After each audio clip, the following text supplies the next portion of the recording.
రేపు 30వ తేదీన టీహ్రియాల మండలం నేమకల్కి చంద్రబాబు నాయుడు గారు రావడం జరుగుతుంది. మాకు చాలా సంతోషకరం. ఆయన రావడంతో రాయదుర్గం ప్రజలకు ఆయన ఎన్నో వరాలు ఇస్తారని చెప్పేసి ప్రజలు మేము కూడా చాలా సంతోషకరంగా ఉన్నాం.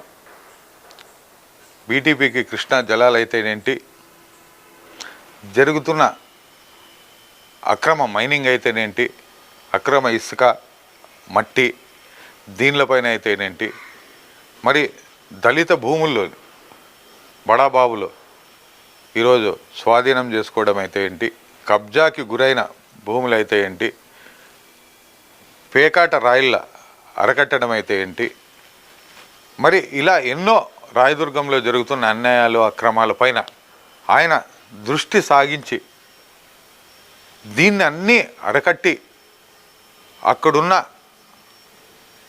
నిరుద్యోగ సమస్య అయితేనేమి, వీళ్ళకి సంబంధించిన గవర్నమెంట్కి సంబంధించిన వాళ్ళ గురించి అయితేమి, ఇలాంటి ఎన్నో సమస్యలతో కొట్టుమిట్టాడుతూ ఉంది ఈరోజు రాయదుర్గం నియోజకవర్గం.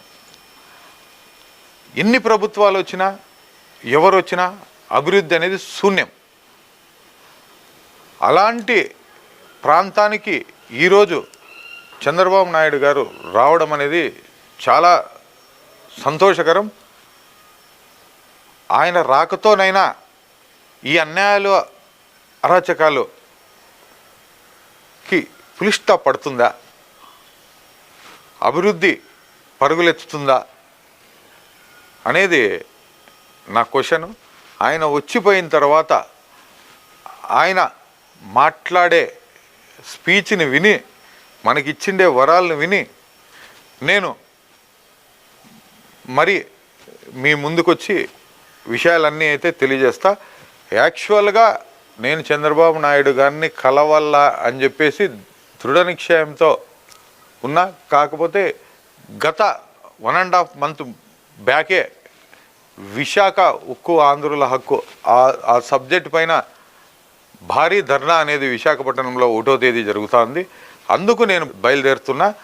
అందుకు సీఎం గారిని కలవలేకపోతున్నా. లేదంటే సీఎం గారిని కలిసి అక్కడ జరుగుతున్న అన్యాయాల్ని అక్రమాల్ని పూస గుచ్చినట్టు నేనే 10 నిమిషాలు ఆయన అపాయింట్మెంట్ అడిగి పూర్తిగా వివరించేవాడిని. బహుశా మా పార్టీ ప్రోగ్రాం విశాఖపట్నంలో ఉండడం వల్ల, ఆడ భారీ ధర్నా ఉండడం వల్ల నేను కలవలేకపోతున్నా.